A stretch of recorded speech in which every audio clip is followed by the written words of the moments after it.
Good evening. I am Natalie Barra, President of the FBI Agents Association, which represents more than 14,000 active and retired special agents. We are here today because what is happening is dangerous. Dangerous for agents and dangerous for national security. This morning, the FBIAA took extraordinary steps of filing a temporary restraining order to stop the Department of Justice from releasing names of FBI agents who investigated the criminal events of January 6th. We do not take this action lightly, but the stakes could not be higher. Every day, agents combat violent crime, cyber threats, terrorism, and corruption. FBI agents do not choose the cases they investigate. They are assigned to cases by their superiors. They follow the evidence, enforce the law, and do their jobs with integrity. They know that their service is not about politics, but about justice, truth, and the rule of law. But now, because of a reckless decision, their names could be made public, putting them and their families in imminent danger. This is not about politics. This is about protecting those who protect us. Let me give you just one example of what this means in real terms. One of our agents recently spent hours recovering body parts from the Potomac River, working through the gruesome reality of the recent tragic plane crash. This agent had to return to the office, not to debrief, not to work on cases, but to fill out a mandatory survey on any involvement in investigations related to January 6th. This is the reality for our agents today. They are being scrutinized, placed on lists, and facing the possibility of losing their jobs. And now the Justice Department's actions could put a target on their backs. The release of agents' names is more than just a bureaucratic decision. It is a decision that could endanger those who serve. Already, we are seeing the consequences unfold. Social media posts are circulating, calling for violence against FBI personnel. This rhetoric is not just irresponsible, it is dangerous. The threat of retaliation, the threat of public exposure, and the threat of losing your job creates a chilling effect. And it's not just affecting us, which is why we are grateful for the support of the broader law enforcement community through the Federal Law Enforcement Officers Association. Law enforcement cannot function when every decision comes with the threat of personal and professional consequences. If FBI agents have to factor in political fallout before doing their jobs or fear retaliation for carrying out their duties, it undermines the very foundation of our justice system. That is an unacceptable risk. The action we have taken today is about protecting those who protect us and enabling them to continue to protect us without fear or retribution. Thank you. Good evening. Thank you, everybody, for joining us. My name is Chris Maddie of Koskoff and Beater in Connecticut. I, along with my colleague Margaret Donovan, are representing the Federal Bureau of Investigation Agents Association in this matter. I'd like to summarize for you the legal steps that we've taken today on behalf of the association. This morning, we filed an application for a temporary restraining order on behalf of the association and some 14,000 members, seeking an order that would restrain the Justice Department from publicly disclosing the names and identities of federal agents who participated in the investigation into the events of January 6th, which we view as a prelude to an unlawful firing of agents. We expect that the district court will take up that application tomorrow. It has not yet been assigned to a federal judge. We're joined in the matter by several FBI personnel who are proceeding anonymously and are represented by separate counsel in this effort. And I think at this point, we'd be happy to take any questions. If you have questions, please raise your hand through the Teams app and we will take your questions. You have a question from Eric Tucker. Eric, you can unmute and ask your question. Great. Thank you so much for doing this, Natalie and Chris. I appreciate it.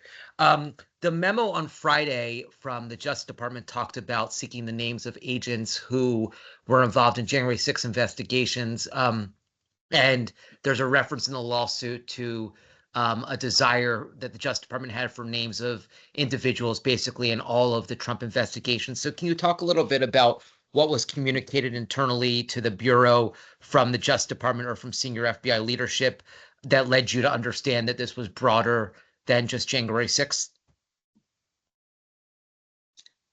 Hi, Eric. All I can talk about is the information that we have been tasked to do. So I've seen the memo that came over from the Department of Justice and the acting Deputy Attorney General, and it clearly asked for the names of the individuals who worked on those January 6 cases.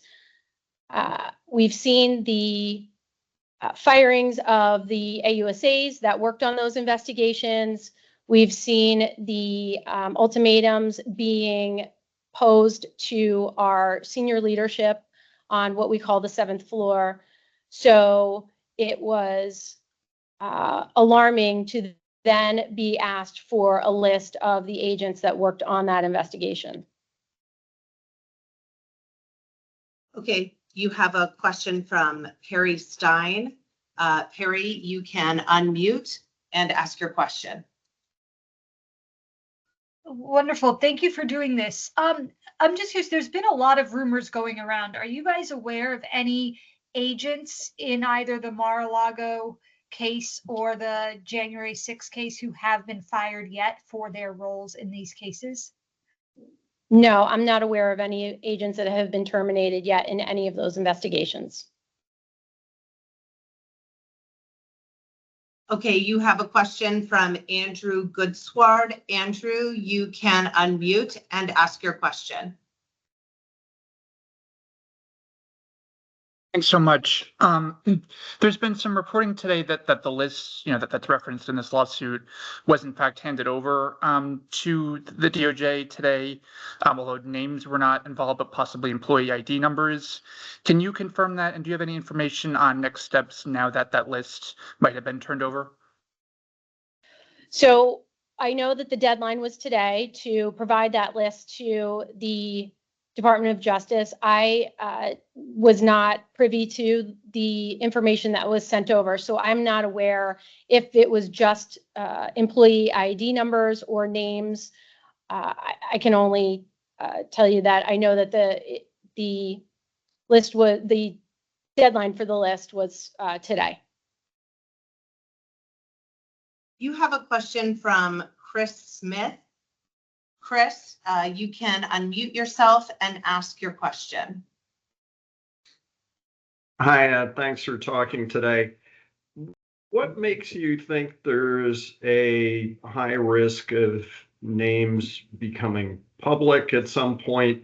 And are you concerned at all, given the general atmosphere, that this suit could be seen as politically motivated?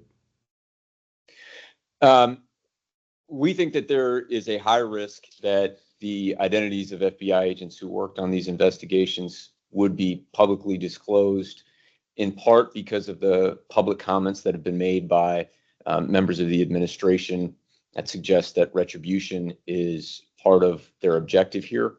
And the risk is significant, but the consequences of a disclosure are so significant that we couldn't really tolerate the risk that we were seeing as a result of the public reporting, and the fact that the department had really made an unprecedented request for agents associated with a particular investigation to describe the nature of their participation in that investigation, their duty station at the time, other details that suggested to us that this was part of a concerted effort both to identify and punish those agents. And if that were to happen, if disclosure were to be made, that would subject these agents not only to significant employment ramifications, but also to the types of harassment, threat, and targeting that we've seen other people endure who have been targeted in this way. So it really just wasn't a risk that we could accept. That's why we felt we needed to seek a TRO. With respect to whether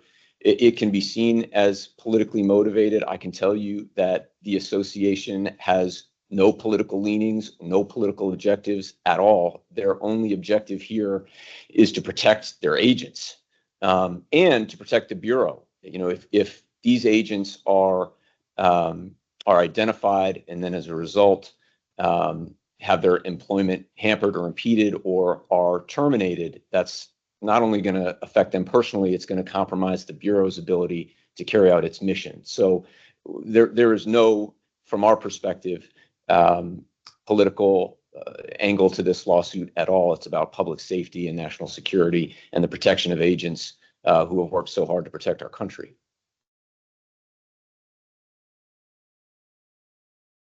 Thanks. If we have any other questions, please raise your hand. We have a question from Chris Polanski. Chris, you can unmute yourself and ask your question.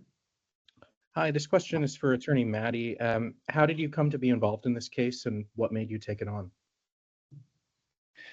When there was some reporting late last week about AUSAs and others being fired, there was immediately discussion within the law enforcement community. I should note that prior to joining Koskoff, I was chief of the Financial Fraud and Public Corruption Unit for the United States Attorney's Office in Connecticut. My colleague, Margaret Donovan, is also a former federal prosecutor.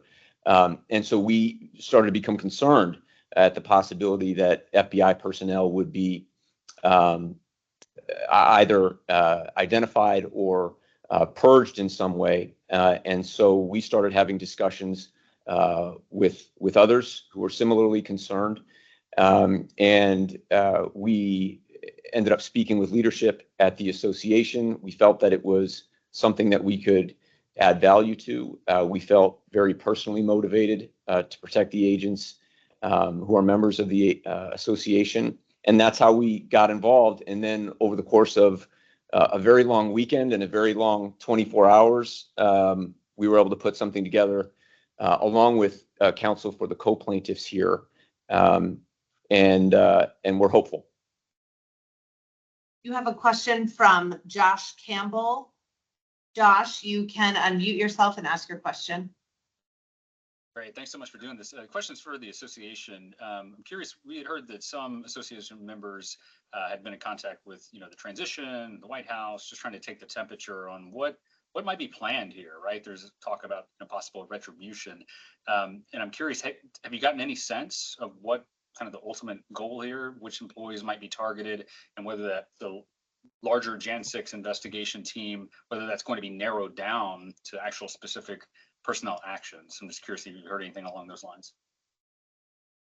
No, Josh, and I think that's why we're here, is because there hasn't been a clear direction on what this information would be utilized for. So looking at the facts leading up to this event and this memo gave us grave concern about what that information would be used for.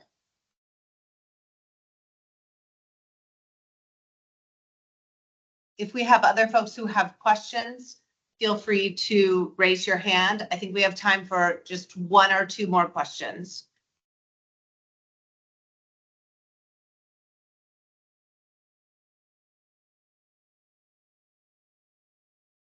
All right, thank you all for tuning in this evening.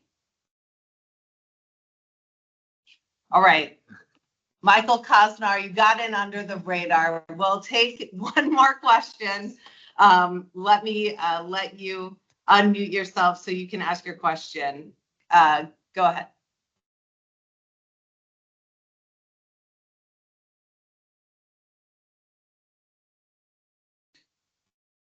Michael, you can unmute yourself to ask your question.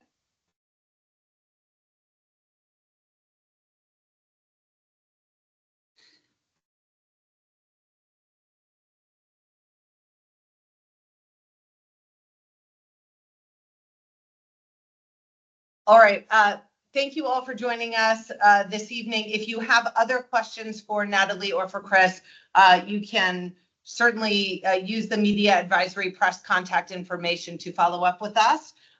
This press conference is also recorded, and we can make a recording available. Thanks again for tuning in.